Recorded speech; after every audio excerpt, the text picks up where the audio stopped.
Digital Champions. My name is Moorish Idol, or known as Alexander Gray, and this is my 9th place deck profile of Grandis that I took to Nishi Fest this past weekend.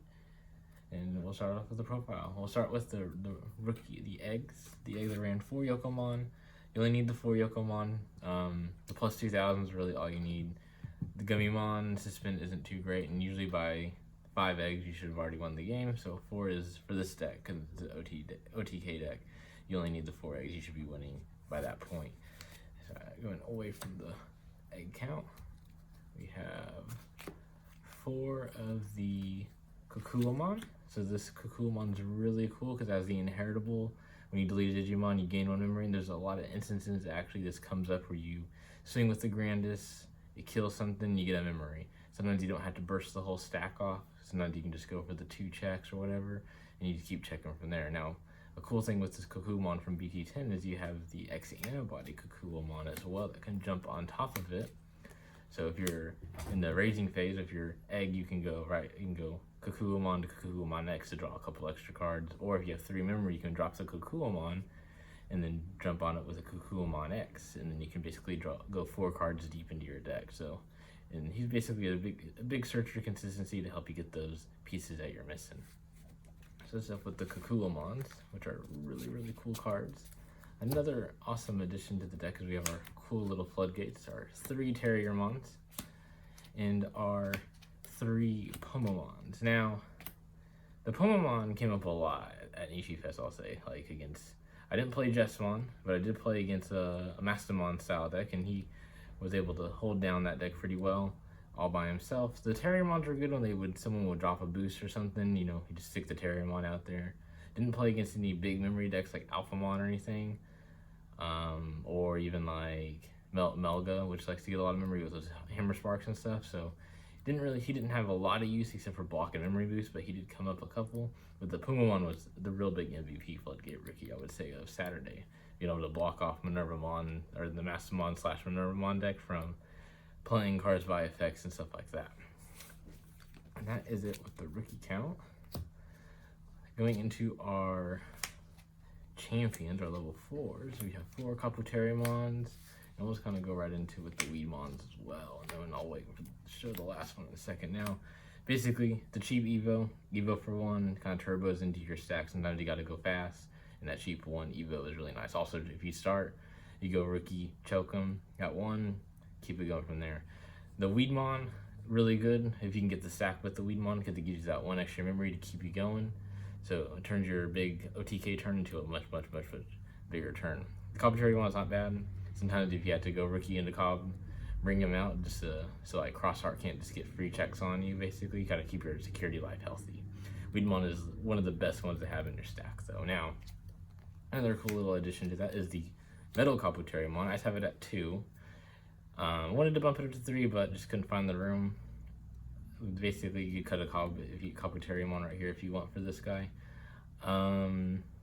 Basically, he's there for hybrid for game. Actually, didn't really hybrid him for game at all. I usually just digivolved him on top of one of these guys for just another extra check. There was one game where I had 2 of them on top. I think that was against when I played Mastamon. He basically was sitting on top of another one, basically on 1/1 on top, and just had a really big OTK turn. And that is it for the level 4s. The next one we have is the Akuamon. So let's go into all 4 of these. These are pretty standard. They're top end. Akuamon of Akuamon X.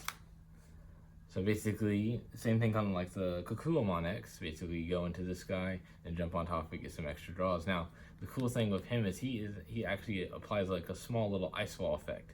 Starting when you digivolve him at the start, basically, your opponent will start losing 1 memory. So when you're like in the mirror, if you can bring your stack out first and digivolve it on top of here, you set them to 1, so it kind of slows down their play a little bit. And against other OTK decks, it can kind of stop that as well. And against any rush style decks, it's really cool here. The suspend effect's really nice when you jump on top of each other. And then the digivolve for reducing it by 1 to make the promo a 2 cost instead of a 3 cost, which comes up, and there's a cool little thing you can do with Weedmon and stuff like that. Basically making it a 1 cost level 6. And that is it for these guys. And this guy also gives the piercing, so you control that board real nice. Now going to our level 6s, so we have the Grandis Kuwagamon, the king of bugs himself, followed by his promo counterpart, Grand Kuwagamon.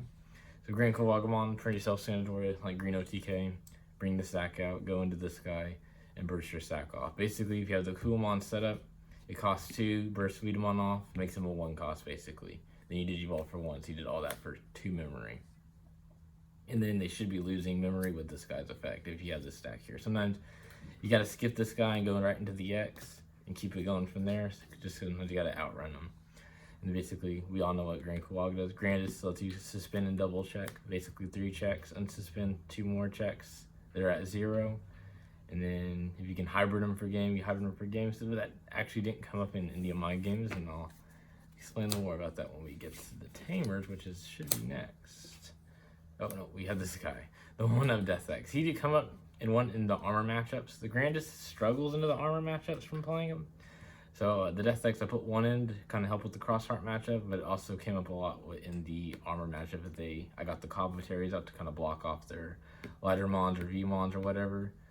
I play Death X, wipe their board, give them a whole bunch, but if they can't do anything with it, you can just bring your sack out, OTK, and you have a Death X ready to go as well to swing. So he's really good for Crossheart, playing it for free and everything. Now we get to the Tamers. We have Mimi. So I was running the blue version with Davis.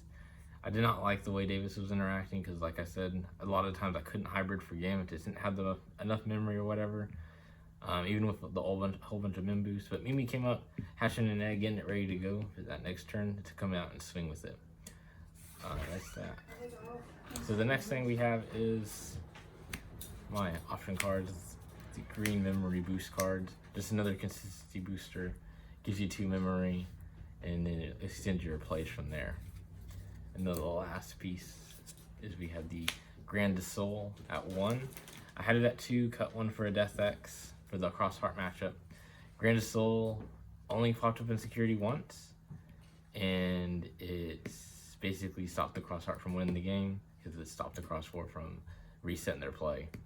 Also, I would like to bump this back up to 2, but I do like the Death X as well in the deck, so it's kind of like hard to pick what to do from there. You don't really ever get this reduced 2 thing for Grandis, as you never have bodies out, but it's a really good option card if they hit it in security. I did cast it from hand 1 game just to get rid of their stack and basically put them back. So matchups I had to play against, I played against 2 Armor Rush, which the Grandis really helps against the Magna X. 2 Armor Rush, 1 Crossheart, the Massamon Minervamon, the the blue-red hybrid deck, which was very interesting, cool to see. Then I played against a Mother D Reaper deck, and then I played against a Grandis Mirror. The only loss was to one of those armor decks. The armor deck was, like I said, the hardest matchup to go against, because you can't control their board, you can't kill their stuff, and you can't get those free piercing checks. So sometimes you're bringing a Grandis out just for him to check, and then if you hit, but they mega def it or something like that, then you gotta have to start your turn over there. And that is it for my Grandis deck profile. If you have any questions or comments, leave them down in the comment section below, and we'll see you on the next one. Hopefully that recorded.